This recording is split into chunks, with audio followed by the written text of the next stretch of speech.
Bab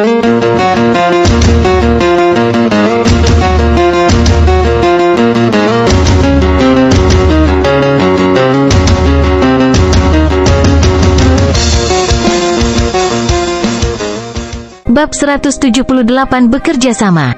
Segel petir puncak mengambang. Zhao Feng terus membelai potongan logam yang compang camping ini setelah dia meninggalkan desa.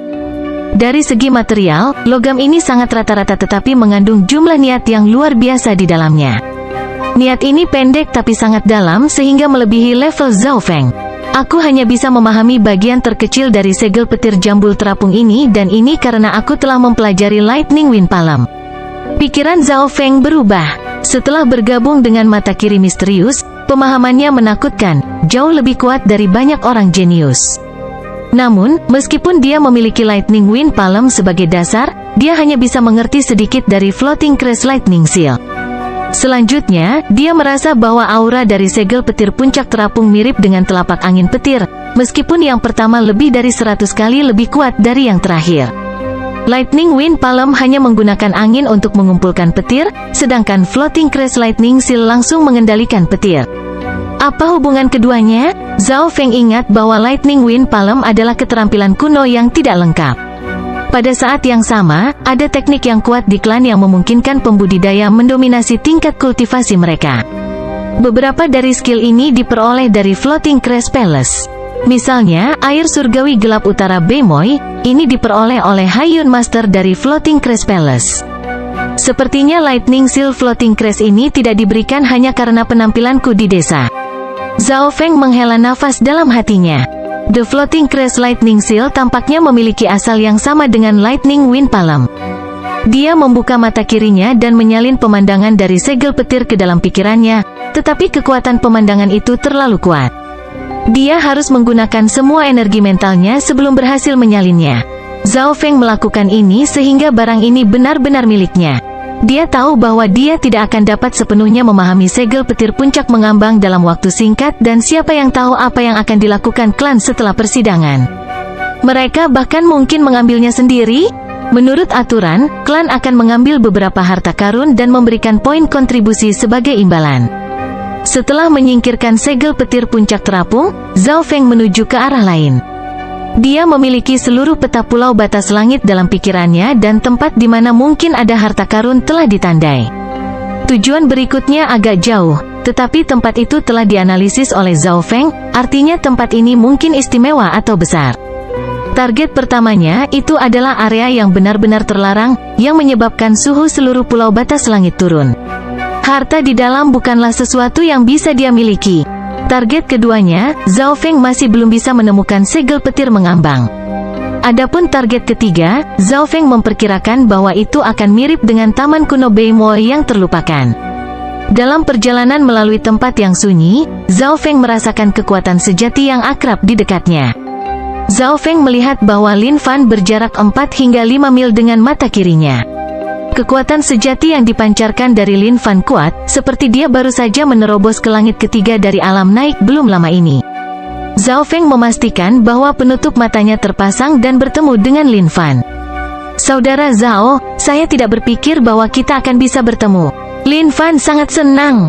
Zhao Feng menunjukkan jalan untuknya, ada ngarai yang diselimuti oleh susunan ilusi 50 mil jauhnya ke arah barat laut. Anda bisa mencoba keberuntungan Anda di sana. Ngarai yang dia tunjuk adalah yang baru saja dia kunjungi.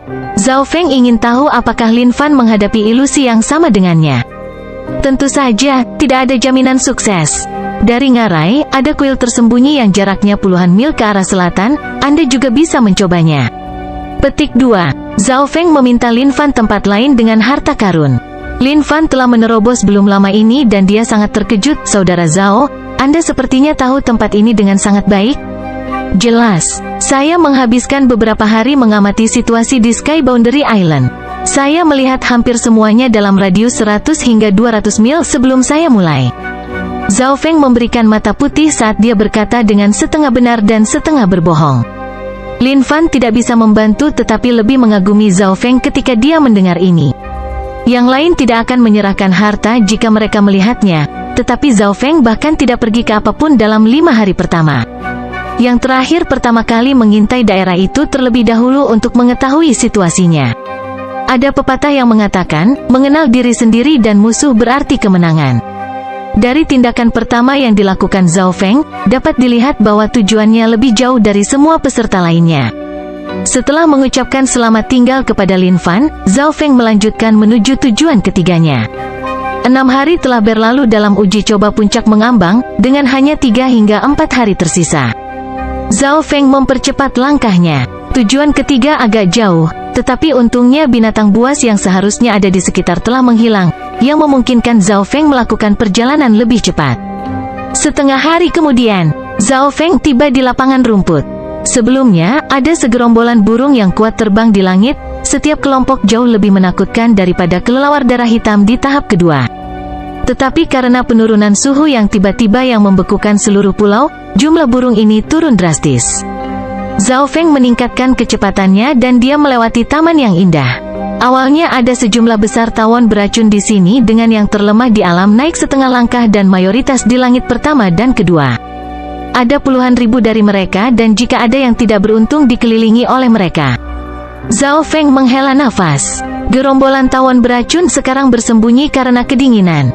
Suhu saat ini sangat mempengaruhi mereka yang berada di langit pertama dari alam naik dan hanya mereka yang berada di langit ketiga atau lebih tinggi yang bisa menurunkan efek dingin. Akhirnya aku di sini. Zhao Feng menghela napas panjang saat dia melirik kastil di depannya. Kastil itu memancarkan aura kuno dan setiap batu bata yang membentuk kastil memiliki tanda waktu. Dari segi ukuran, kastil ini sama dengan taman kuno Beimoy yang terlupakan. Tetapi karena semuanya sekarang tertutup es, bahayanya menurun. Setelah berjalan di dalam kastil, Zhao Feng menjadi berhati-hati karena kastil itu sendiri berbahaya. Misalnya, parit di luar mengeluarkan aura yang mengganggu dan Zhao Feng mengeluarkan senjata fana yang rusak dan melemparkannya ke dalam cairan abu-abu hitam. Suara mendesis terdengar saat senjata yang rusak itu segera larut. Meskipun senjata telah kehilangan susunannya dan lebih lemah, pembudidaya normal di alam naik bahkan tidak bisa memecahkannya. Seluruh kastil sunyi senyap dan itu memberikan perasaan gelap. Zhao Feng mengintai di luar dan ekspresinya berubah. Ada jejak seseorang di sini. Jantungnya berdegup kencang. Ada dua kemungkinan. Ada keberadaan tak dikenal yang menakutkan. Zhao Feng berpikir kemungkinan kedua lebih tinggi. Ding, ledakan, peng. Pada saat ini, suara pertempuran muncul dari kedalaman kastil. Mata kiri Zhao Feng terkonsentrasi pada bangunan yang tampak kaya dan dia sedikit lengah dengan apa yang dilihatnya. Sangat tidak beruntung, saya tidak sengaja meledakkan orang-orang ini saat saya memasuki tengah. Sosok Quan Chen yang acak-acakan melesat keluar dari gedung kaya dan di belakangnya ada dua orang lapis baja hitam yang tidak memiliki tanda-tanda kehidupan. Mata kiri Zhao Feng bisa melihat menembus material dan dia melihat bahwa orang-orang lapis baja hitam sebenarnya adalah mesin dengan zat energi yang tersimpan di dalam inti mereka. Dari situasi saat ini, dua orang lapis baja hitam tampaknya memiliki kekuatan di dekat langit kelima dari alam naik, atau mereka tidak akan bisa mengusir Quan Chen. Saudara Zhao, datang dan bantu dengan cepat. Mata Quan Chen berbinar saat dia melihat Zhao Feng yang ada di dekatnya. Alis yang terakhir terangkat dan secara naluriah mencabut anak panah dari tabungnya, tetapi dia tiba-tiba berhenti di tengah gerakan. Anak panah biru ini memiliki efek penyegelan es tetapi itu adalah item sekali pakai. Tidak ada gunanya menyia-nyiakan panah untuk Quan Chen. Brother Quan, anak panahku mungkin tidak bisa menembus orang-orang lapis baja hitam ini. Sosok Zhao Feng berkedip dan dia melompat ke atas gerbang kastil. Quan Chen bersumpah dalam hatinya, Zhao Feng tidak membantunya, tetapi ini diharapkan. Untungnya, dua orang lapis baja hitam itu hanya mengejarnya sejauh 100 yard sebelum kembali ke gedung. Seolah-olah menjaga gedung adalah tugas mereka dan mereka tidak akan peduli bahkan jika seluruh kastil dihancurkan. Saudara Zhao, kamu datang pada waktu yang tepat. Kastil ini sangat jahat. Saya akhirnya menemukan intinya, tetapi itu sangat merepotkan. Mengapa Anda tidak bekerja sama dengan saya dan kami akan membagi harta itu masing-masing 50-50? Petik 2. Quan Chen tersenyum, tetapi kilatan dingin muncul di matanya. Zhao Feng menganggukkan kepalanya. Dia adalah musuh Quan Chen sejak dia memasuki klan dan sebelumnya, dia hanyalah semut bagi yang terakhir. Tapi sekarang, Zhao Feng telah mencapai titik di mana dia bahkan tidak takut lagi pada lawan. Quan Chen ingin menggunakan Zhao Feng dan jika dia punya kesempatan, bunuh dia. Ini adalah rencana yang sama dengan rencana Zhao Feng. Dia telah memasuki kastil nanti dan dengan bantuan Quan Chen, dia bisa memasuki area inti. Jika dia memiliki kesempatan, dia akan mengirim Quan Chen dalam perjalanannya juga. Keduanya merencanakan saat mereka berjalan menuju gedung pusat. Saudara Quan, kamu sudah di sini setidaknya 1 atau 2 hari kan? Kamu pasti mendapatkan banyak hal. Zhao Feng tertawa saat dia melirik tas penuh Quan Chen. Dia bisa melihat barang dengan mata kirinya dan dia tahu harga barang-barang ini. Meskipun mereka bagus, itu tidak ada apa-apanya dibandingkan dengan gelang interspasial dan segel petir floating crash yang dia dapatkan. Tidak, saya baru saja memasuki area pusat. Dalam waktu 3 hari lagi, semua orang akan dikejar monster dan kita tidak akan punya kesempatan lagi. Petik 2. Quan Chen memimpin jalan dan keduanya segera memasuki gedung. Yang pertama telah berada di sini selama 2 hingga 3 hari dan dia telah membersihkan area luar. Tempat termahal di sini adalah perbendaharaan berisi banyak item. Namun, ada banyak penjaga di sana yang kekuatannya berkisar dari langit ke-4 hingga ke-6. Quan Chen menjelaskan, sosok Zhao Feng melayang di atas gedung tinggi dan dia mengamati lanskap. Segera, struktur serta tempat para penjaga ditempatkan telah dilihat oleh Zhao Feng. Quan Chen hanya memberitahunya bagian dari bahaya dan dia tidak memberitahunya beberapa bahaya yang tersembunyi. Zhao Feng tertawa dingin di dalam hatinya saat dia mengikuti Quan Chen dan memasuki aula besar. Di dalam aula, ada beberapa penjaga lapis baja hitam dan perak. Penjaga lapis baja hitam biasanya berada di langit ke-4 dan ke-5, sedangkan penjaga perak telah mencapai langit ke-6 atau lebih tinggi. Bahkan seseorang sekuat Yang Gan akan kesulitan untuk menerobos tempat ini. Tak heran jika Quan Chen ingin bekerja sama dengannya, meski keduanya adalah musuh. Saudara Zhao, itu perbendaharaan. Quan Chen menunjuk ke sebuah ruangan tua yang memancarkan aura benda-benda spiritual. Bab 179 Perencanaan. Zhao Feng memeriksa ruang perbendaharaan ini. Sejak dia masuk, mata kirinya telah mengamati seluruh lanskap, termasuk di mana beberapa penjaga ditempatkan. Ada satu hal yang bisa dipastikan, tempat ini memang bagian paling tengah dan paling terlindungi. Quan Chen telah menghabiskan waktu 2-3 hari untuk mencapai sini, dan setidaknya 40 penjaga dibersihkan untuk mencapai sini. Zhao Feng tahu bahwa ada beberapa ratus penjaga di dalam kastil, dan tidak mudah bagi Quan Chen untuk sampai ke sini. Yang terakhir pasti telah membayar harga yang lumayan meskipun dia berada di puncak langit ke-4 dari alam naik dengan kekuatan. Dengan pola pikir Quan Chen, apakah dia akan membiarkan seseorang mengambil hadiahnya? Oleh karena itu, proposal Quan Chen untuk membagi harta 55 jelas tidak realistis.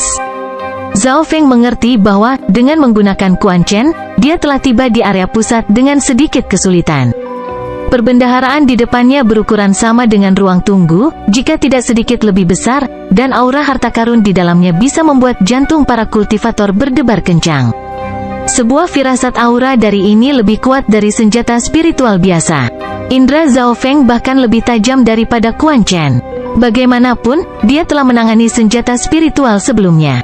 Senjata spiritual sangat berharga dan sebagian besar klan hanya memiliki 1 atau 2 yang diperlakukan seperti pusaka.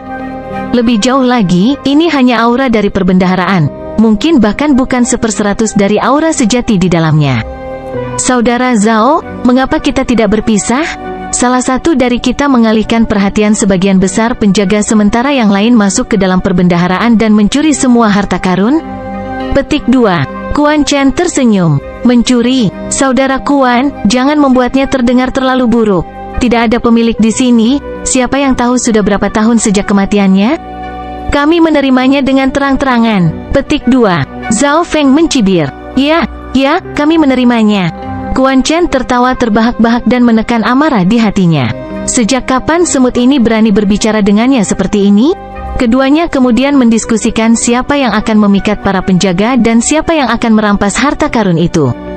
Zhao Feng pertama kali memindai seluruh perbendaharaan dan menangkap jejak arai di dalamnya. Mata kirinya hampir tidak bisa melihat menembus dinding dan melihat garis kontur di dalamnya. Saudara Zhao, skill gerakanmu cukup bagus, jadi tidak banyak masalah bagimu untuk mengalihkan perhatian para penjaga. Tentu saja, jika Anda tidak mau, saya bisa. Petik 2. Quan Chen berkata dengan murah hati, seolah dia tidak keberatan dengan pilihan mana yang dibuat Zhao Feng. Sebagian besar mungkin akan memilih yang terakhir karena mereka hanya akan merasa aman jika merekalah yang mengambil harta itu. Baik, aku akan mengalihkan perhatian para penjaga. Petik 2. Zhao Feng menjawab. Quan Chen agak terkejut tetapi masih tertawa dingin di dalam hatinya. Tidak peduli apa yang Anda pilih, Anda tetaplah bidak catur yang akan mati. Pertama, Zhao Feng baru saja tiba di kastil dan tidak mengetahui beberapa bahaya yang tersembunyi. Jika dia memilih untuk mengalihkan perhatian para penjaga, dia akan menarik lebih banyak bahaya. Kedua, jika Zhao Feng memilih untuk memasuki perbendaharaan, semua yang perlu dilakukan Quan Chen adalah mengalihkan perhatian para penjaga dan kemudian menghilang tanpa jejak, yang berarti banyak penjaga akan kembali ke perbendaharaan. Oleh karena itu, Quan Chen tidak peduli pilihan mana yang dibuat Zhao Feng, karena kedua pilihan itu berarti kematian baginya. Ada sekitar 20 hingga 30 penjaga yang ditempatkan di dekat perbendaharaan yang kekuatannya berkisar dari langit ke-4 hingga ke-6, jadi mengganggu para penjaga ini adalah pekerjaan yang berbahaya. Menurut rencananya, Zhao Feng perlu mengalihkan setidaknya setengahnya. Zhao Feng meninju keluar gelombang udara berikutnya menghantam dinding perbendaharaan dan mengguncang seluruh ruangan. Perbendaharaan memiliki susunan yang melindunginya, dan seketika itu terjadi, cahaya merah muncul yang menarik perhatian beberapa penjaga di dekatnya. Sosok Zhao Feng kabur saat dia menarik 10 hingga 20 penjaga menuju area luar. Dari penjaga ini, sekitar 10 atau lebih berada di langit ke-4, 4 di langit ke-5, dan hanya satu penjaga perak di langit ke-6. Kerja bagus, Saudara Zhao. Quan Chen tertawa puas saat kegembiraan dan dingin melintas di matanya. Setelah dikejar oleh banyak penjaga, mungkin hanya Yang Gan yang bisa mundur tanpa disakiti. Bahkan Bei Moi dan dirinya sendiri akan menganggapnya sangat berbahaya. Selanjutnya, Zhao Feng baru saja memasuki kastil dan tidak mengetahui bahaya lainnya. Sosok Zhao Feng berubah menjadi gambar setelah dia mengedarkan kekuatan sejati angin surgawi ke tingkat maksimum, membanggakan kecepatan yang lebih tinggi dari kebanyakan pembudidaya di langit ke-4 dari alam naik. Ini karena dia telah mencapai tingkat tinggi dalam teknik Dewa Angin Surgawi, dan kemurnian kekuatan sejati bahkan lebih baik daripada pembudidaya normal di langit ke-4. Selanjutnya, Zhao Feng telah menggabungkan gambar ikan ilusi ke dalam keterampilan ini, yang membuat kecepatannya lebih cepat daripada kecepatan Quan Chen. Selain itu, para penjaga ini mengenakan baju besi berat yang meningkatkan pertahanan mereka, dengan hambatan kelincahan dan jangkauan gerak mereka menjadi satu-satunya tanggung jawab. Menggunakan kelincahannya, bahkan para penjaga di langit ke-5 dan ke-6 tidak dapat menyusulnya dalam waktu singkat. Mata kirinya bisa melihat menembus dinding dan memprediksi beberapa bahaya yang tersembunyi. Adapun pemandangannya, dia bahkan lebih mengenalnya daripada Quan Chen. Zhao Feng telah menarik para penjaga ini ke pintu masuk gedung. Pada saat ini, para penjaga yang masih bisa mengejar adalah para penjaga di langit ke-5 serta satu penjaga perak. Hanya kecepatan penjaga perak yang setara dengan Zhao Feng, tetapi kelincahannya jauh lebih buruk. Mata kiri Zhao Feng bisa mengintip ke dalam tubuh penjaga dan melihat aliran energi di dalamnya, yang memungkinkannya untuk memprediksi serangan orang lain sebelumnya. Zhao Feng berhasil menghindari serangan penjaga perak berkali-kali. Jika dia terkena, dia akan terluka parah, bahkan tidak mati, meskipun teknik dinding peraknya telah dilatih ke tingkat tertinggi. Tetapi Zhao Feng, yang memiliki mata kiri misterius, mengendalikan seluruh situasi. Setelah kehabisan gedung, pemandangan menjadi datar, yang membuatnya sulit untuk menggunakannya untuk keuntungannya. Jarak antara Zhao Feng dan penjaga perak secara bertahap semakin pendek. Begitu penjaga itu menyusul dan berhasil menghentikannya, 4 penjaga lapis baja hitam lainnya di Sky ke-5 akan tiba, yang hampir menjamin kematiannya. Lapisan darah biru muncul di dalam tubuh Zhao Feng yang mengeluarkan aura jiwa yang kuat. Seketika, energi mental, konsentrasi, dan indranya meningkat. Kekuatan garis keturunan adalah sesuatu yang Zhao Feng sendiri tidak mengerti, tetapi perbedaannya jelas. Pukulan yang sama dengan kekuatan garis keturunan bisa mencapai 3.000 sampai 3.500 kg, sedangkan tanpa itu hanya 1.500 sampai 2.000 kg. Pada saat ini kecepatan Zhao Feng langsung meningkat. Kecepatan Zhao Feng hampir 2 kali lipat dan bahkan melampaui penjaga perak yang berada di langit ke-6 dari alam naik. Yang terakhir mungkin memiliki kultivasi tinggi, tetapi kecepatannya hanya sedikit lebih cepat daripada yang ada di langit ke-5. Dalam sekejap mata, Zhao Feng telah kehabisan puluhan meter. Dia kemudian berbalik dan mengeluarkan Luo Bounya dan menancapkan panah biru ke atasnya. Berada di udara, dia bisa melihat situasi Quan Chen dengan mata kirinya. Setelah yang terakhir memasuki perbendaharaan dan menyentuh barisan, 10 penjaga di dekatnya mengejarnya. Tetapi karena jalur menuju perbendaharaan kecil, jumlah penjaga yang bisa lewat sekaligus menjadi terbatas. Quan Chen sangat licik, dia memblokir satu sisi pintu masuk dan mencoba mengambil beberapa harta sambil melawan mereka pada saat yang bersamaan. Berbagai jenis harta karun mengeluarkan aura murni dan memikat yang membuat jantung mereka berdebar kencang. Quan Chen mencoba mengambil sebuah barang, tetapi dia terhalang oleh lapisan cahaya putih dan hampir terluka. Sialan, semua harta karun memiliki susunan di sekelilingnya. Petik 2. Ekspresi Quan Chen suram, dia telah mencoba berkali-kali dan tahu bahwa susunan ini tidak dapat ditembus dalam waktu singkat. Beruntung kultivasinya telah meningkat secara signifikan sejak dia memasuki persidangan. Dia memiliki senjata mortal kelas menengah, yang berarti dia bisa dengan mudah membunuh penjaga lapis baja hitam di langit keempat. Si tolol Zhao Feng itu pasti mati setelah menarik perhatian begitu banyak penjaga. Quan Chen merasa sedikit lebih baik setelah memikirkan Zhao Feng. Pada saat yang sama, di luar gedung, benda biru terbang di udara dan menyebabkan suhu di sekitar turun. Simbol teratai es di busur Luo tiba-tiba menyala ketika ditarik kembali, dan di bawah suhu beku, itu berubah menjadi panah es transparan. Anak panah itu mengenai kepala penjaga perak dan hancur saat terkena benturan. Dengan kekuatan Zhao Feng saat ini, dia tidak bisa menembus pertahanan penjaga perak, terutama ketika keahlian para penjaga ini adalah pertahanan. Penjaga perak itu berjalan menuju Zhao Feng tanpa cedera. Namun, saat ia bergerak, tindakannya melambat sedikit dan lapisan es terbentuk di seluruh tubuhnya. Rasa dingin yang menakutkan menyebar 4 hingga 5 yard dari penjaga perak. Deng, deng, deng. Penjaga lapis baja hitam di belakang membeku saat mereka memasuki area efek dingin. Hanya dalam waktu nafas, 4 penjaga lapis baja hitam di langit kelima dari alam naik berubah menjadi patung es. Hanya penjaga perak yang hampir tidak bisa melawan dingin.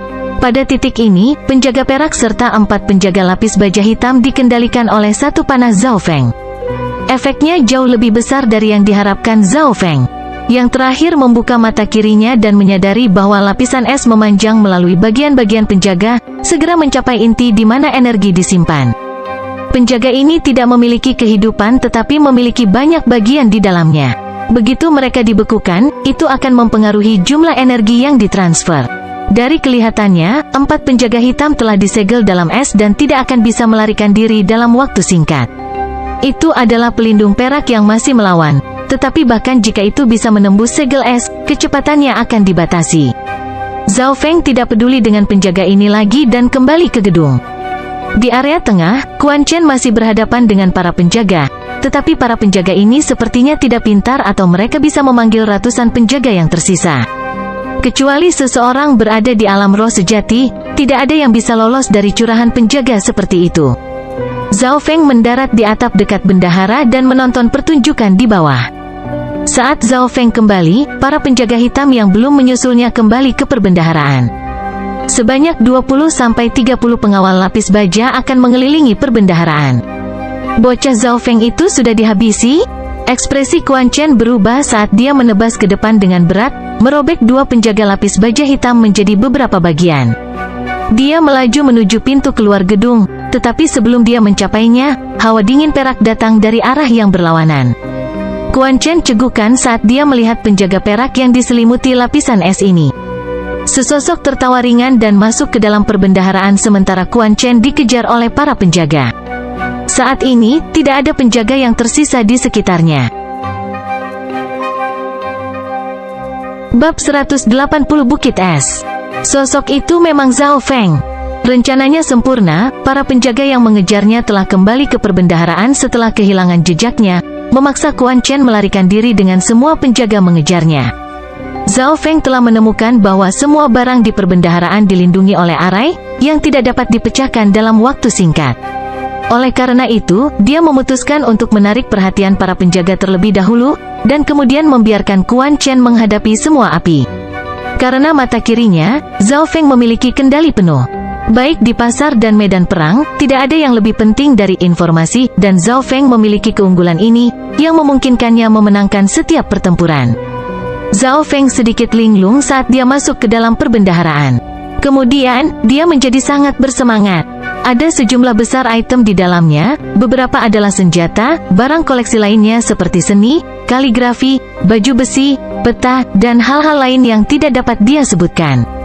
Tetapi mata kiri Zhao Feng dapat melihat bahwa kualitas barang-barang ini tidak sederhana dan sebagian besar senjata di perbendaharaan setidaknya memiliki kelas spiritual. Akankah barang koleksi yang ditempatkan bersama dengan senjata spiritual ini sederhana? Bisa dibilang nilai item apapun di sini akan membuat siapapun menjadi gila. Alis Zhao Feng berkerut saat dia menyadari bahwa barang-barang ini semuanya dilindungi oleh susunan terpisah. Arai sangat kuat dan mungkin memiliki kekuatan di alam spiritual sejati, jika tidak lebih tinggi. Satu-satunya kekurangan adalah pasokan energi menurun drastis karena usia. Ada beberapa item dengan kekurangan dalam susunan pelindungnya.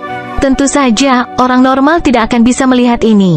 Hanya orang-orang seperti Zhao Feng, yang memiliki mata kiri yang kuat, atau mereka yang telah mempelajari arai yang dapat melihat ini.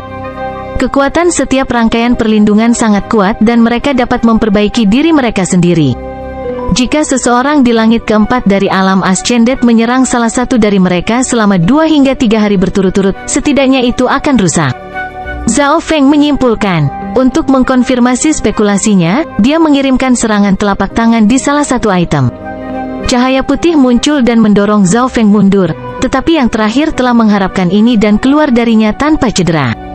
Cahaya hanya meredup sedikit karena serangan dari seseorang di langit keempat, tetapi setelah beberapa napas, titik redup itu menjadi terang kembali. Memang, itu akan membutuhkan waktu 3 hari, mengingat ada item dengan kekurangan di lariknya. Jika itu adalah satu tanpa cacat, itu perlu 10 hari untuk istirahat. Kalau saja saya memiliki seseorang seperti Yang Gan untuk bekerja sama dengan saya dan menyerangnya. Zhao Feng menghela napas dalam hatinya. Jika ada orang lain, waktu yang dibutuhkan akan berkurang drastis. Sayangnya, dia bahkan tidak yakin apakah Quan Chen sudah mati atau tidak, dan yang terakhir tidak bisa dipercaya. Adapun Yang Gan, Lin Fan dan rekan, mereka jauh, menghadapi masalah mereka sendiri di tempat masing-masing. Tidak ada jalan lain, Zhao Feng hanya punya satu pilihan dan itu bertarung sendirian. Untung saja begini, semua item adalah miliknya dan dia sendiri. Zhao Feng mengamati sekeliling untuk menemukan targetnya. Ada terlalu banyak item di perbendaharaan, termasuk senjata, baju besi, del. Seluruh perbendaharaan memiliki sekitar beberapa ratus laci yang berisi barang-barang di dalamnya. Beberapa dari mereka kosong, dan barang-barang yang ada di laci kosong telah diambil oleh peserta sebelumnya, Zhao Feng menebak. Mereka yang bisa masuk ke dalam perbendaharaan dan mengambil barang-barang semacam itu bukanlah sosok yang sederhana. Dari beberapa ratus laci, hanya 1/10 yang memiliki kekurangan pada susunannya dan mata Zhao Feng mengamati semuanya sebelum mendarat pada sasaran. Itu adalah jubah transparan setengah rusak yang tampak seperti cermin. Setelah menguncinya, mata kiri Zhao Feng bergerak-gerak sedikit dan kekuatan garis keturunannya memiliki perasaan yang familiar. Jubah ini mengeluarkan aura kuno, yang bahkan tidak mencapai tingkat spiritual atau bahkan senjata mortal tingkat tinggi. Sepertinya itu sangat normal, lalu mengapa ditempatkan dengan barang langka seperti itu? Zhao Feng yakin bahwa jubah ini tidak sederhana atau memiliki nilai koleksi yang tinggi. Bahkan jika aku mendapatkan senjata spiritual, itu tidak akan berguna bagiku. Saya mungkin harus menyerahkannya kepada klan setelah persidangan, jadi mengapa saya tidak memilih ini? Zhao Feng membuat keputusannya. Senjata spiritual terlalu jauh darinya dan ada legenda yang mengatakan bahwa ada artefak ilahi warisan, yang dapat mengabaikan kultivasi pengguna dan menjadi senjata paling kuat untuk kultivasi tertentu. Namun, artefak ilahi warisan ini terlalu langka dan semuanya dijaga seperti pusaka.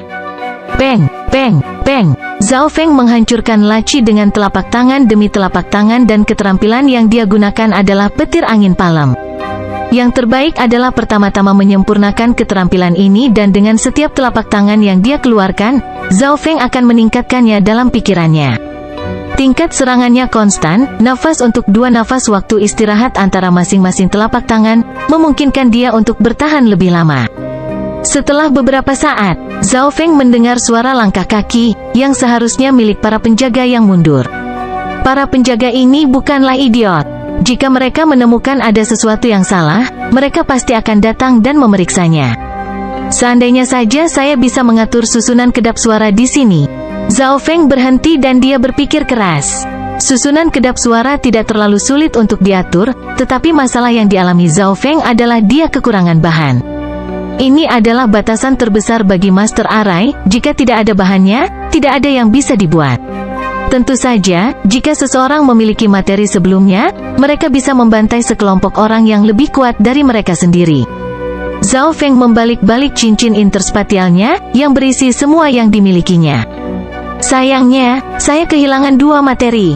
Zhao Feng menggelengkan kepalanya dan dia mencoba memikirkan cara lain. Tapi tidak ada yang bisa dia lakukan dengan 2 materi yang hilang. Zhao Feng mendengar sedikit suara dan dia melihat sesosok mendarat di atap di seberang bendahara. Zhao Feng, jadi kamu tidak mati? Suara Quan Chen mengandung keterkejutan dan kemarahan. Tindakan Zhao Feng menegang, sepertinya dia telah meremehkan Quan Chen. Memeriksa yang terakhir, dia menemukan bahwa Quan Chen memiliki banyak luka dan perban, rambutnya acak-acakan dan pakaiannya sobek seolah-olah dia telah diperkosa. Kebencian di matanya membuatnya semakin terlihat. Sosok Quan Chen dibebankan pada perbendaharaan. Tujuannya bukanlah barang di dalamnya, tapi Zhao Feng. Pertama bunuh Zhao Feng, lalu dapatkan harta karunnya. Zhao Feng tertawa dingin dan dia mengulurkan telapak tangannya dengan berat saat dia berdiri di pintu masuk. Pisau terbang sebagian bulan. Quan Chen mengayunkan pedangnya dan 4 hingga 5 berkas cahaya tajam dan berbahaya melesat ke arah Zhao Feng dengan sudut yang berbeda. Telapak tangan Zhao Feng yang keras menyebabkan guntur meledak, tetapi masih didorong oleh kilatan cahaya pedang yang dingin. Quan Chen memiliki senjata fana di tangan, yang meningkatkan kerusakannya. Dia juga memiliki kultivasi yang lebih tinggi dan teknik bulan dinginnya telah berkembang ke level keempat. Aku akan mengambil hidup bajinganmu dulu. Quan Chen memutuskan untuk menyingkirkan Zhao Feng karena ini mungkin akan menjadi kesempatan terakhirnya.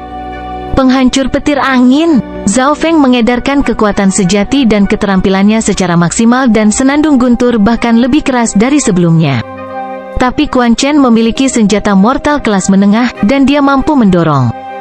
Di bawah situasi putus asa ini, Zhao Feng menggunakan sebagian kecil dari kekuatan garis keturunannya secara diam-diam, tetapi kekuatan serangannya meningkat secara signifikan. Suara guntur menjadi semakin nyaring. Zhao Feng akhirnya merasakan telapak angin petir mencapai puncaknya dan menjadi lebih halus dan halus, seolah-olah telah menembus titik tertentu. Pada saat yang sama, sedikit dari Lightning Seal Floating Crest dipahami. Naga mengamuk petir angin. Zhao Feng melolong dan naga ular yang memiliki desis petir di sekitarnya muncul. Apa? Kekuatan petir? Petik 2. Ekspresi Quan Chen berubah secara dramatis dan saat keduanya bentrok bersama, tubuhnya menjadi mati rasa. Level 4 dari Lightning Wind Palm memiliki efek mati rasa tertentu. Tetapi setelah Zhao Feng menggabungkan sedikit segel petir puncak mengambang ke dalamnya, keterampilan asli telah meningkat. Zhao Feng memaksa Quan Chen keluar dengan telapak tangan terus-menerus. Pada saat yang sama, penjaga lapis baja hitam di dekatnya datang. Quan Chen hanya bisa menghindar dan dia berkata dengan kebencian, "Saya tidak percaya kamu bisa tinggal di sana selamanya."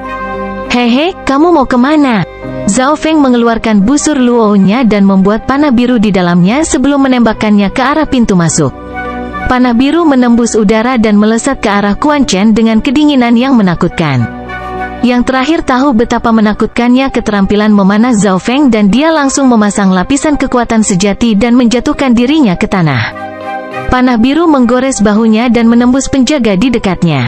Tidak ada darah yang mengalir dari bahu Quan Chen, tetapi rasa dingin yang dingin menyebar dari sana dan membentuk lapisan es di atasnya. Panah es itu menghancurkan dan membekukan segalanya dalam radius beberapa meter. Hanya dalam 1 hingga 2 kali napas. Quan Chen dan 4 hingga 5 penjaga di dekatnya semuanya telah disegel di pintu masuk. Melirik patung es, Zhao Feng dapat melihat bahwa Quan Chen sedang mengedarkan kekuatan sejatinya, ingin keluar. Yang pertama mencibir dengan dingin dan menarik busur luo kembali. Anak panah biru lainnya ditembakkan ke pintu masuk dan membekukan penjaga lain yang berlari menyeberang. Hanya dalam beberapa waktu nafas, 10 patung es memblokir pintu masuk seperti bukit.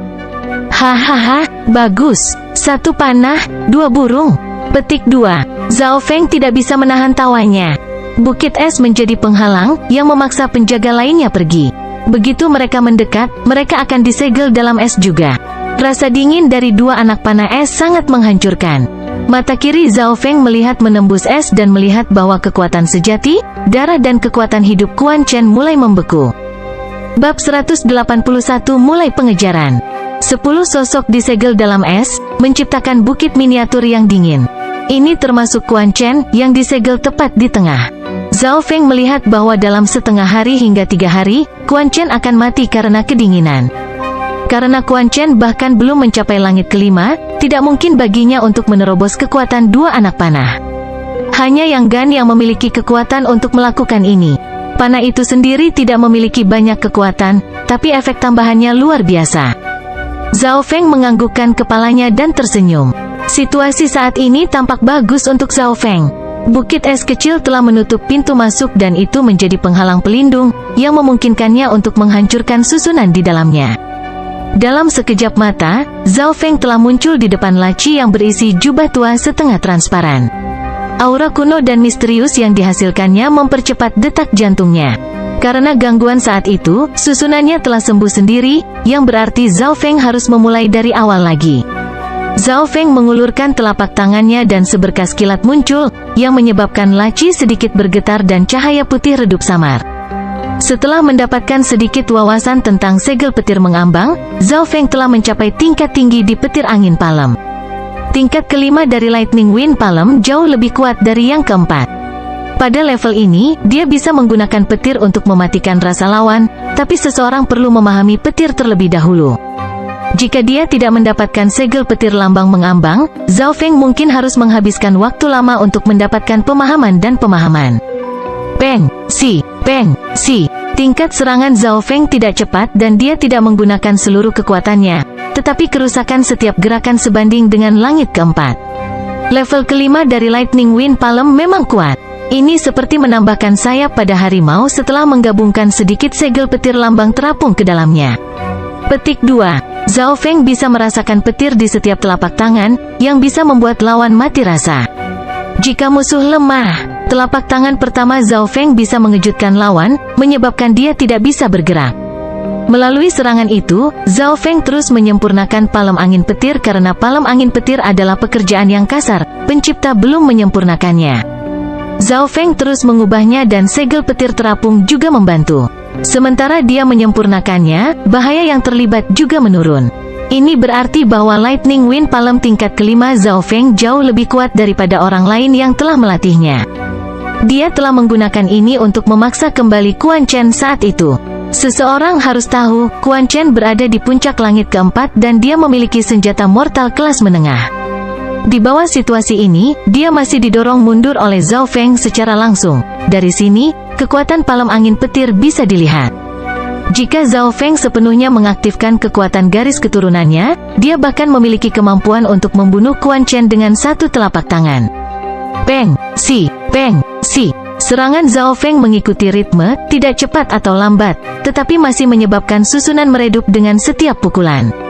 Pada saat yang sama, Arai akan menyembuhkan dirinya sendiri dan mengurangi kerusakan Zhao Feng, tetapi secara keseluruhan, kekuatan Arai itu menurun.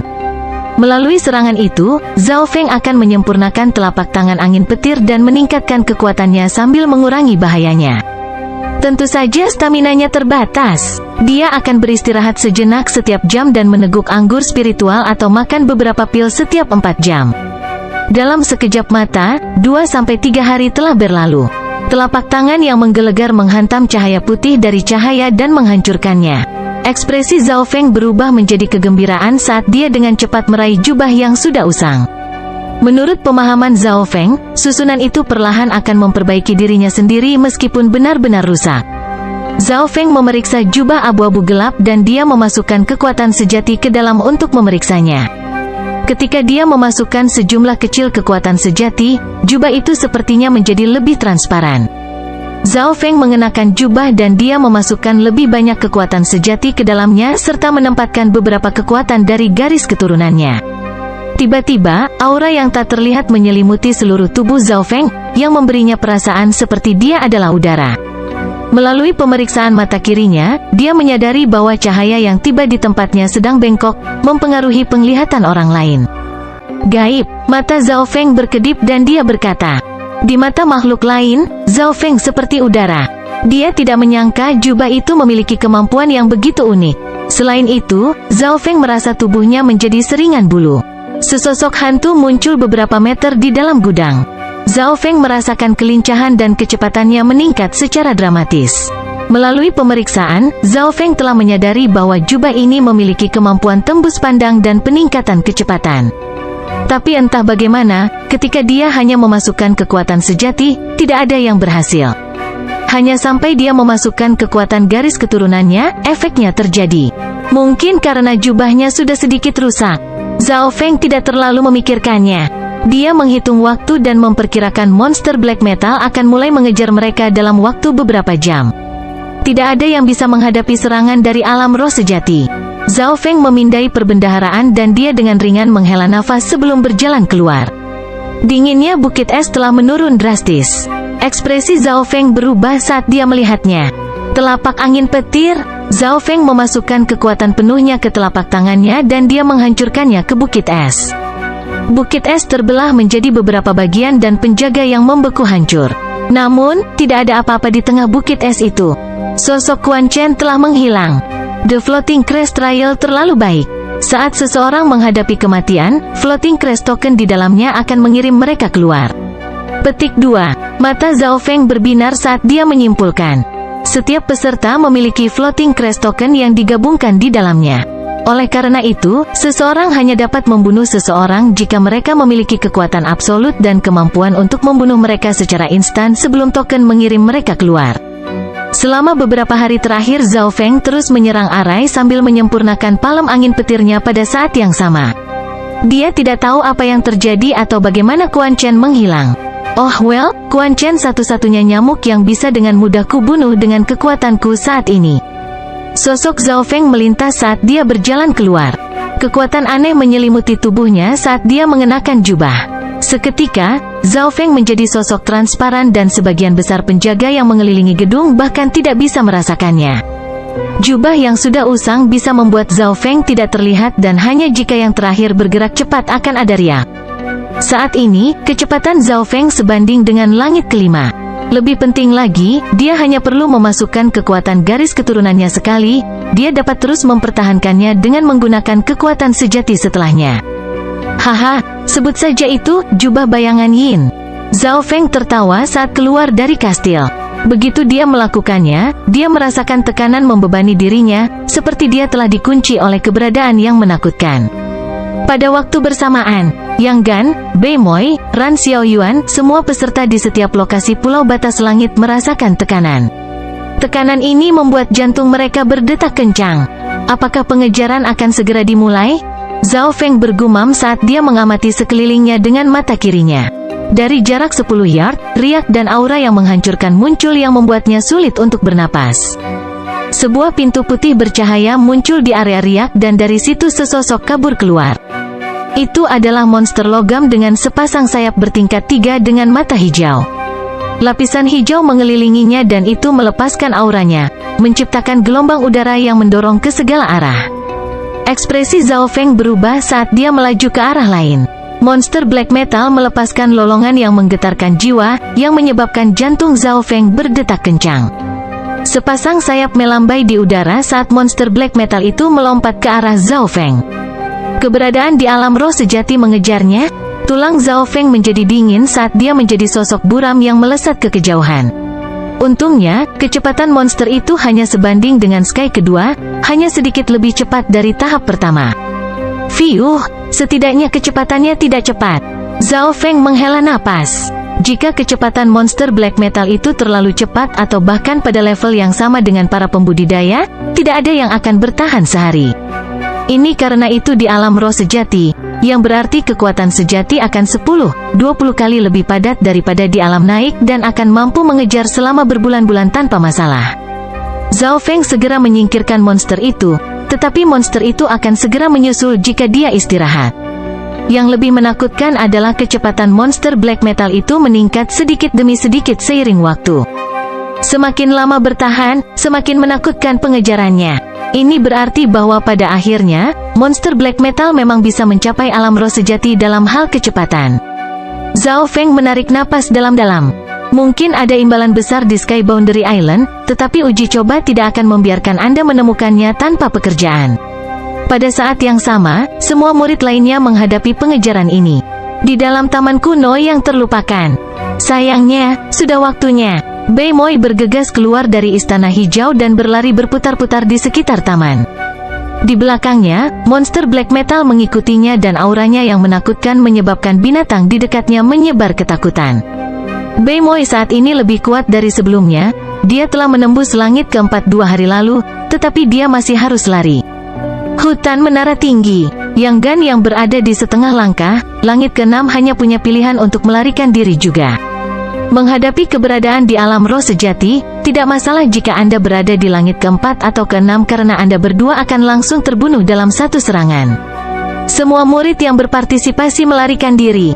Semakin lama seseorang bertahan dalam uji coba, semakin baik skornya. Tahap terakhir baru saja dimulai. Bab 182 tahap terakhir. Floating Crest Palace, pintu masuk. Keempat tetua dan kepala klan duduk diam, dan dalam sekejap mata, 18 hari telah berlalu dengan cara ini. Tidak ada yang keluar sejak hari ke-8. Ini seharusnya berada di bagian akhir dari tahap terakhir sekarang. Kata Elder pertama perlahan. Kehormatan muncul di mata 5 di alam roh sejati. Baik Master Klan dan Nenek Liu Yue memiliki wajah khawatir. Dari pengalaman sebelumnya, generasi terbaik pun hanya memiliki 2 hingga 3 orang tersisa. Dan kali ini tidak satu pun dari 7 murid yang tersisa telah diusir. Selama Floating Crest Palace tidak ditutup, itu berarti masih ada orang yang hidup di sana. Penatua Sue menghela nafas ringan. Muridnya Sun Yuan Hao telah diusir, jadi dia tidak memiliki harapan dari persidangan. Satu-satunya hal yang tidak dia lupakan adalah Zhao Feng, orang yang telah mengusir muridnya. Sebuah lampu hijau menyala di pintu masuk dan mata kelima orang itu menyala. Akhirnya ada seseorang yang keluar. Sesosok yang gemetar karena kedinginan muncul di hadapan mereka. Hai Yun Guru tidak tahu apakah harus senang atau sedih. Orang pertama yang dikeluarkan dari tingkat ketiga adalah muridnya, Quan Chen. Tidak ada bekas luka pada Quan Chen, tetapi yang terakhir terus cegukan dan memancarkan aura dingin. Kata Quan Chen saat dia jatuh ke tanah, membeku. Nenek Liu Yue menyapu tangannya dan kekuatan sejati hijau rumput bergabung di dalam Quan Chen, yang melarutkan rasa dingin di dalam tubuh yang terakhir. Elemen es murni seperti itu, dan tampaknya mengandung sedikit aura dari kekuatan garis keturunan, tapi untungnya kekuatan garis keturunan tampaknya lemah. Nenek Liu Yue menghela nafas. Chener, apa yang terjadi padamu untuk mencapai keadaan seperti itu? Hai Yun Guru bertanya. Quan Chen memiliki kebencian di matanya saat dia meludah dengan gigi terkatup. Zhao Feng. Para sesepuh yang hadir semuanya saling memandang. Apa hubungannya ini dengan Zhao Feng? Murid di sini hampir tidak berhasil memasuki area pusat sebuah kastil dan Zhao Feng datang tepat pada saat itu. Artinya saya harus bekerja sama dengannya. Namun, bajingan tak tahu malu ini menikamku dari belakang. Petik 2. Api sepertinya memuntahkan mata Quan Chen. Seolah-olah dia ingin mencabik-cabik Zhao Feng. Para sesepuh semua kaget dan marah. Zhao Feng ini, berapa banyak orang yang akan dia bunuh untuk merasa puas? Penatua Sue mengamuk saat aura alam jiwa sejati memenuhi udara. Ini membuat jantung Quan Chen berdetak kencang dan berpikir pada saat yang sama, mungkinkah Zhao Feng memprovokasi orang lain? Para tetua dan master klan semuanya marah. Kapan klan mengalami kegagalan seperti itu? Hanya penatua pertama yang alisnya terangkat dan agak tenang. Kami akan menyelesaikan dendam ini setelah persidangan. Pertama-tama kita harus memahami situasi dalam persidangan. Petik 2. Yang lainnya semua melihat ke arah Quan Chen. Mereka semua ingin tahu bagaimana yang lainnya lakukan dalam persidangan. Quan Chen kemudian menjelaskan pengalamannya di persidangan. Tentu saja, dia dengan sengaja menyimpulkan Zhao Feng sebagai orang yang jahat dan menghina. Misalnya, ketika murid lain diracuni oleh ular, dia mengejek mereka alih-alih membantu dan mencuri buah darah merahnya. Penjelasan Quan Chen membuat para tetua mengangkat alis mereka. Adapun kesuksesan Zhao Feng, Quan Chen tidak mengatakan apa-apa. Sulit dipercaya bahwa ketujuh dari kalian semua berhasil melewati tahap kedua. Kelimanya menghela nafas. Mereka semua bersemangat dan lega karena ketujuh orang tersebut mampu mencapai tahap ketiga. Dan alasan mengapa mereka berhasil, itu adalah kerja tim. Menurut apa yang kamu katakan, tahap kedua sangat berbahaya, dan bahkan jika kalian semua bekerja sama, masih akan ada cedera atau kematian. Ini berarti ada alasan lain mengapa kalian semua lulus. Petik 2. Mata tetua pertama berbinar saat dia memahami poin utama. Ada alasan lain, Zhao Feng bajingan tak tahu malu itu entah bagaimana mendapat keberuntungan dan memahami serangan suara energi mental yang bisa melawan kelelawar itu. Quan Chen bergumam, serangan suara energi mental? Sebuah cahaya melintas di mata tetua pertama saat dia bertukar pandang dengan Clan Master. Dengan pengalaman mereka, bagaimana mungkin mereka tidak melihat bahwa Quan Chen sedang bias? Oh ya, Chener, apa yang Anda peroleh dari percobaan dan apa imbalannya? Petik 2. Haiyun guru tersenyum dan mengubah topik pembicaraan. Sesepuh lainnya langsung mengungkapkan ekspresi ketertarikan saat mereka mendengar ini. Quan Chen adalah seseorang yang telah mencapai tahap ketiga, harus ada semacam hadiah. Murid ini, hasil akhirnya adalah 150 poin, yang aku tukarkan dengan skill mortal kelas tinggi. Saya juga punya beberapa senjata dan sumber daya. Petik 2. Quan Chen melaporkan keuntungannya. Keterampilan mortal kelas tinggi ditukar dengan poinnya sementara item lainnya juga tidak buruk. Tentu saja, dia tidak mendapatkan senjata fana kelas tinggi atau lebih baik. Lumayan, 150 poin. Anda telah memberikan kontribusi yang baik untuk klan dengan mendapatkan keterampilan mortal kelas tinggi. Petik 2. Haiyun Master memuji. Tidak banyak keterampilan mortal kelas tinggi di klan dan keterampilan mortal kelas tinggi tambahan juga meningkatkan kekuatan klan. 150 adalah skor menengah tinggi dari pengalaman sebelumnya. Elder pertama tersenyum saat dia menganggukkan kepalanya. Para tetua sangat mengharapkan murid-murid yang tersisa dalam persidangan. Sebanyak 7 orang telah berhasil mencapai tahap terakhir, yang merupakan pertama kalinya hal ini terjadi dalam 100 tahun terakhir. 6 lainnya mungkin akan mendapatkan keuntungan yang lebih besar jika Quan Chen sudah memiliki skor seperti itu.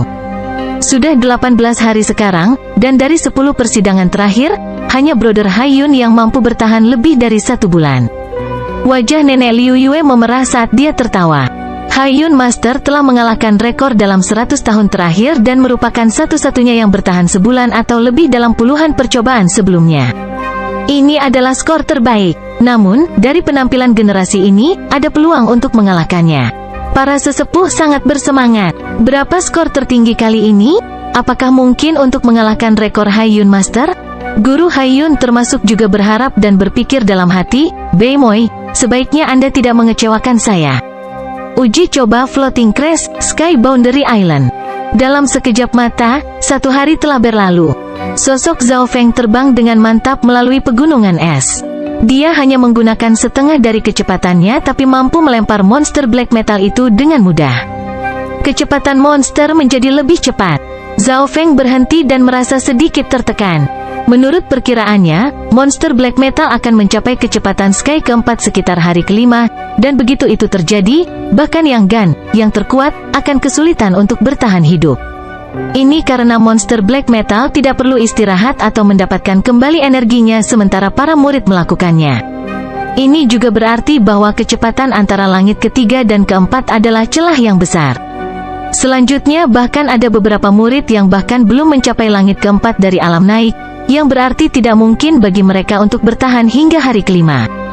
Hari pertama, hari kedua, hari ketiga, murid yang tersisa merasakan tekanan menjadi lebih besar. Monster black metal tidak tahu kelelahan atau butuh istirahat, kecepatan mereka sebaliknya meningkat dengan mantap. Pada hari ketiga, Liu Yue dan Lin Fan sama-sama merasa lelah. Budidaya keduanya berada di langit ketiga dari alam Ascended, dan kecepatan monster tidak jauh lebih lambat dari mereka. Adapun yang lainnya, seperti Bei Moi dan Ran Xiaoyuan, mereka berdua telah menembus ke langit keempat. Orang terkuat di sini, Yang Gan, hampir berada di langit keenam.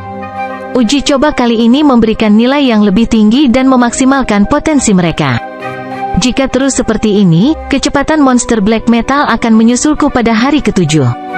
Alis Zhao Feng berkerut. Dia menyadari bahwa dia pasti akan mati pada akhirnya jika dia terus berlari, dan jalan pemikiran baru muncul. Mengapa tidak membunuh lawan daripada dibunuh? Orang normal hanya akan memiliki satu pilihan ketika menghadapi keberadaan di alam roh sejati, dan itu dijalankan, karena jika mereka melawan makhluk di alam roh sejati secara langsung, kematian adalah satu-satunya jawaban. Namun, melarikan diri tidak akan berbuat banyak karena kecepatan monster akan menjadi lebih cepat dan lebih cepat, dan mereka akhirnya akan menyusul. Singkirkan monster itu, pikiran Zhao Feng melahirkan pikiran yang menakutkan. Mengapa tidak menghancurkan bahaya sebelum itu menghancurkan Anda? Pada saat ini, bayangan besar monster black metal terbang. Auranya membuat Zhao Feng tertekan untuk bernapas. Pikiran yang terakhir berputar dan berpikir, ada beberapa tempat yang sangat berbahaya di sini yang bahkan akan menyebabkan orang-orang di alam roh sejati mati jika mereka ceroboh. Berpikir sampai di sini, dia tiba-tiba berubah arah.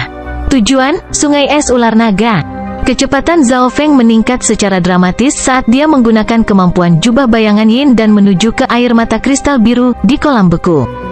Meskipun jubahnya bisa membuatnya tidak terlihat, itu tidak bisa menyembunyikannya dari keberadaan di alam roh sejati. Lebih jauh lagi, dia memiliki floating crash token di dalam tubuhnya yang dikunci oleh monster black metal, yang berarti bahwa tidak peduli seberapa cepat dia berlari, dia tetap tidak akan bisa menghindarinya. 4 jam kemudian, sebuah kolam kecil yang dingin muncul di depan. Air di kolam itu berwarna biru aneh, dan sekitarnya penuh es. Zhao Feng mendekati kolam yang membekukan dan hawa dingin yang memancar darinya hampir membuat seluruh tubuhnya membeku. Dia mengedarkan kekuatan garis keturunannya dan mengeluarkan luo baunya, yang mengurangi dinginnya setengahnya. Sebagiannya dilawan oleh garis keturunannya, sementara sebagian lagi diserap oleh lambang teratai di busur luo, yang membuat lambang itu berkedip biru. Zhao Feng berdiri di dekat kolam yang membeku dan menunggu. Dia lalu mengambil nafas dalam dan melihat ke arah kolam. Hanya dia yang tahu betapa menakutkan dan terlarangnya tempat itu. Dia tidak sengaja menyentuhnya terakhir kali, dan seluruh Sky Boundary Island menjadi penuh es. Kekuatan macam apa ini? Dari jauh, aura monster black metal semakin dekat. Monster black metal itu melolong saat terlihat. Rambut biru Zhao Feng melambai tertiup angin seperti jubah bayangan yin di belakangnya, yang juga mengeluarkan aura misterius kuno. Zhao Feng telah berhenti dan dia menghadapi monster black metal, keberadaan yang menakutkan di alam roh sejati, secara langsung. Ini adalah sesuatu yang tidak berani dilakukan orang lain dalam persidangan. Menghadapi monster black metal, tanpa ragu, siapapun akan terbunuh secara instan, dan dengan kultivasi langit ketiga Zhao Feng, dia tidak akan dikecualikan. Zhao Feng sangat tenang saat dia membuka mata kirinya secara maksimal. Mata birunya tampak seperti dia bisa melihat melalui hati seseorang. Melalui penglihatannya yang ditingkatkan, Zhao Feng bisa melihat unsur-unsur di udara, debu, sinar cahaya serta detak jantung dan kecepatan pernapasan. Zhao Feng bisa melihat setiap tindakan monster black metal itu, termasuk arah tindakan selanjutnya. Meskipun kecepatan monster tidak cepat, Zhao Feng tahu bahwa begitu mendekati dia akan dihancurkan dalam satu pukulan. Perbedaan antara alam naik dan alam roh sejati seperti perbedaan antara surga dan jurang. Bahkan seorang pembudidaya di puncak 7 The Sky Ascended Realm hanyalah semut yang lebih besar di depan seseorang di alam roh sejati. Monster black metal itu mengepakkan sayapnya dan itu menyebabkan debu di dekatnya terbang ke arah Zhao Feng. Mata kiri yang terakhir mulai menghitung kecepatan monster black metal dan jangkauan serangan. Sekarang monster itu hampir 10 yard dari Zhao Feng dan 10 yard adalah jangkauan serangan monster black metal. Zhao Feng tiba-tiba merasakan tekanan yang tak tertahankan jatuh ke arahnya dan itu membuat kekuatan sejati dan darahnya membeku. Jika itu adalah pembudidaya normal di langit kedua atau ketiga dari alam naik, mereka mungkin tidak akan dapat mengedarkan kekuatan sejati mereka. Dalam situasi putus asa ini, Zhao Feng berteriak dan kekuatan garis keturunannya mendidih di dalam dirinya dan itu bergabung menjadi penghalang pertahanannya. Pada saat yang sama, jubah di belakang Zhao Feng terangkat dan seketika, dia seringan bulu saat dia melaju menuju tempat tepat di atas kolam yang membekukan. Angin hijau tua yang kacau telah menghantam tempat di mana Zhao Feng sebelumnya berdiri dan mengirimkan air di kolam yang membekukan kemana-mana. Airnya sangat aneh dan ketika mendarat di monster black metal, itu menyebabkan monster itu menjadi kaku. Namun, monster itu telah mencapai alam roh sejati dan lampu hijau gelap menyala, yang melarutkan energinya. Itu hanya memiliki satu tujuan dan itu untuk membunuh Zhao Feng. Tubuh Zhao Feng tiba-tiba jatuh ke kolam yang membekukan dan dia menyelam lebih dalam. Tanpa ragu-ragu, monster black metal itu menukik di belakangnya dan rasa dingin datang, yang menciptakan lapisan es di atasnya. Zhao Feng tertawa ringan saat kekuatan garis darah birunya diaktifkan dan jubah bayangan Yin melepaskan kekuatan yang kuat. Zhao Feng melintas kembali ke udara secepat kilat. Ini adalah keunggulan Zhao Feng atas monster black metal itu. Dalam sekejap, dia telah menggunakan semua kekuatan garis keturunannya dan jubah bayangan Yin juga untuk meningkatkan kecepatannya ke langit ke-6, meskipun itu hanya untuk waktu yang singkat. Pada saat inilah monster itu jatuh ke dalam kolam yang membekukan dan tidak bisa menyusul. Pertama, kecepatannya dibatasi. Kedua, itu jauh lebih besar, yang berarti lebih banyak dingin yang masuk ke dalamnya. Namun jika hanya ini, dengan budidaya Real Spirit Realm, masih bisa membebaskan diri. Tinggal di sini selamanya. Zhao Feng menarik napas dalam-dalam saat dia mengeluarkan bulu busur Luo dan memasukkan kekuatan garis keturunannya ke dalamnya. Ini membuat bunga teratai di haluan mekar. Beng gelombang sou. 3 anak panah biru es menembus kolam beku dengan urutan yang aneh. Setelah memasuki kolam, kekuatan anak panah meningkat secara dramatis. Ini karena kekuatan busur Luo dan anak panah yang berasal dari kolam. Dan di dalam kolam, kekuatan mereka berlipat ganda. Selain itu, kekuatan garis keturunan penuh Zhao Feng juga menyebabkan kekuatan serangan itu sendiri menjadi 2 kali lipat. Dan ada 3 anak panah, bukan 1. Dalam keadaan ini, anak panah mencapai kondisi kerusakan yang luar biasa. Ketiga anak panah tersebut berhasil menembus pertahanan monster black metal. Panah pertama pecah berkeping-keping, yang kedua menghantam monster itu dan yang ketiga meledak karena benturan, menyebabkan gelombang dingin menyelimuti monster itu. Lapisan es tebal terbentuk di atas monster black metal dan di kolam yang membekukan, efek penyegelan setidaknya 2 kali lipat, terlebih lagi ketika ada 3 anak panah. Tubuh monster black metal mulai tenggelam. Ini adalah awal dari mimpi buruk yang berarti tidur abadi karena itu tenggelam menuju air mata kristal biru. Zhao Feng tahu betapa mengerikan kristal itu. Hanya desisan kekuatannya yang menyebabkan suhu seluruh pulau batas langit berubah. Itu adalah barang terlarang di tempat ini. Semakin jauh monster itu tenggelam, semakin kuat segelnya. Ketika mencapai batas air mata, riak biru muncul. Monster black metal yang berjuang menegang dan kekuatannya membeku. Zhao Feng merasakan rasa dingin yang familiar muncul. Dia mengedarkan kekuatan garis keturunannya dan jubah bayangan Yin secara maksimal dan dia menjadi sosok setengah transparan yang melesat melintasi langit. Rasa dingin yang membekukan hati menyebar dari tempat dia baru saja berada dan Zhao Feng tidak bisa membantu tetapi cegukan meskipun dia berada ratusan meter jauhnya. Untungnya, dia memiliki kekuatan garis keturunan serta simbol teratai di busur Luo-nya, yang bisa menyerap sebagian dari rasa dingin. Dengan bantuan jubah bayangan Yin, Zhao Feng bisa terbang di udara sejauh 1 hingga 2 mil sebelum mendarat. Tanpa jubah dan kekuatan garis keturunannya, itu tidak mungkin. Setelah melarikan diri dari situasi putus asa, Zhao Feng menghela nafas dan dia melirik ke arah kolam yang membeku. Zhao Feng bisa membayangkan bahwa monster black metal itu telah sepenuhnya disegel di dalam es, tidur untuk selama-lamanya. Pada waktu bersamaan, suhu pulau batas langit telah turun sekali lagi. 30 derajat atau lebih telah turun saat itu, yang berarti bahwa ketika air jatuh, itu akan langsung menjadi es. Mereka yang berada di langit ketiga dari alam Ascended mampu menolaknya dan hanya mereka yang berada di langit keempat dan di atasnya yang bisa bergerak bebas. Mengapa suhu turun lagi? 100 mil jauhnya, Beimoy, yang dikejar monster black metal, tertegun. Alisnya terangkat, ini mirip dengan yang terjadi 10 hari yang lalu.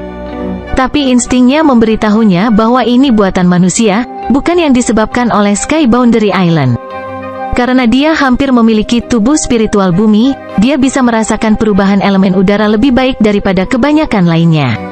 Murid-murid lainnya juga merasakan penurunan suhu. Mereka yang memiliki kultivasi lebih rendah seperti Liu Yuer dan Lin Fan sama-sama merasa tertekan. Tetapi sebaliknya, sebagian besar binatang mati atau bersembunyi di gua-gua terdekat. Tidak ada yang akan membayangkan bahwa monster black metal yang hampir tak terkalahkan telah dipaksa tidur abadi. Hahaha, sekarang aku sudah mengatasi bahayanya, apa yang bisa dilakukan cobaan terhadapku sekarang? Zhao Feng tertawa. Tanpa monster yang mengejarnya, dia memutuskan untuk kembali ke kastil perbendaharaan. Zhao Feng memiliki jubah bayangan yin yang menyembunyikannya, dan karena dia akrab dengan pemandangan, dia dapat dengan mudah memasuki kastil. Ada ratusan laci berisi segala macam harta karun yang harus dipilih Zhao Feng untuk barang keduanya. Haruskah saya mendapatkan senjata kali ini? Zhao Feng memiliki senyum lebar di wajahnya. Ada beberapa senjata di sini yang berada di kelas spiritual, item yang diperlakukan seperti pusaka di klan bulan rusak. Berpikir tentang itu, Zhao Feng memutuskan untuk tidak melakukannya karena senjata kelas spiritual terlalu tinggi untuknya. Bahkan jika dia mendapatkannya, dia kemungkinan besar harus memberikannya kepada klan. Jika tidak, itu hanya akan menimbulkan masalah. Menurut apa yang diketahui Zhao Feng, sebagian besar pembudidaya di alam roh sejati bahkan tidak memilikinya. Bukankah akan menarik kematian baginya, seorang murid alam naik, untuk memilikinya? Karena itu, Zhao Feng membuat keputusan untuk menemukan target lain. Tatapan Zhao Feng mendarat di laci yang sedikit lebih besar. Di dalamnya ada komponen logam, kepala, lengan, baju besi. Semuanya berwarna emas. Zhao Feng menganalisanya dan dia menyadari bahwa itu akan menjadi penjaga emas, semacam mirip dengan penjaga lapis baja perak dan hitam di luar, tetapi bahannya lebih tepat. Apa kekuatan para penjaga emas ini? Bisakah mereka bekerja untuk saya jika mereka disatukan? Zhao Feng berpikir. Dia sangat berpengetahuan dan dia bisa menebak apa para penjaga ini. Ada sesuatu yang disebut puppets dan penjaga ini adalah mechanical puppets. Boneka mekanik diciptakan oleh susunan dan inti energi tertentu dan dapat dikendalikan oleh manusia. Karena ini adalah boneka mekanis, ia tidak akan memiliki kesadarannya sendiri. Selama mereka memiliki inti energi, mereka dapat dikendalikan oleh manusia. Petik 2. Zhao Feng memikirkannya, lalu dia menggelengkan kepalanya. Bagaimanapun, boneka mekanik adalah barang luar. Dia mengendalikan keinginan untuk mendapatkan bantuan dari barang-barang luar, meskipun dia menganalisis bahwa kekuatan penjaga emas setidaknya di langit ketujuh dan mereka bahkan mungkin bisa melawan alam roh sejati. Mata Zhao Feng kemudian mendarat di target lain. Itu adalah telur abu-abu seukuran kepalan tangan dengan garis-garis aneh terukir di atasnya. Meskipun Zhao Feng membuka mata kirinya, dia masih tidak bisa melihat melalui telur. Yang lebih tidak bisa dipercaya adalah dia menangkap jejak samar kehidupan di dalam telur. Kehidupan di dalam telur? Jika Zhao Feng tidak memiliki mata kirinya, dia bahkan tidak akan mempercayai ini. The Floating Crest Palace sangat kuno dan menurut Broken Moon Clan, itu setidaknya berusia puluhan ribu tahun. Puluhan ribu tahun dan itu masih hidup. Hidup itu lebih kuat dari yang bisa dibayangkan siapapun. 6. Bagaimanapun aku akan mencobanya. Tidak ada yang harus saya lakukan dan meskipun tidak ada kekurangan dalam susunan pelindung, saya masih bisa menghancurkannya dalam 6-7 hari. Zhao Feng bergumam pada dirinya sendiri.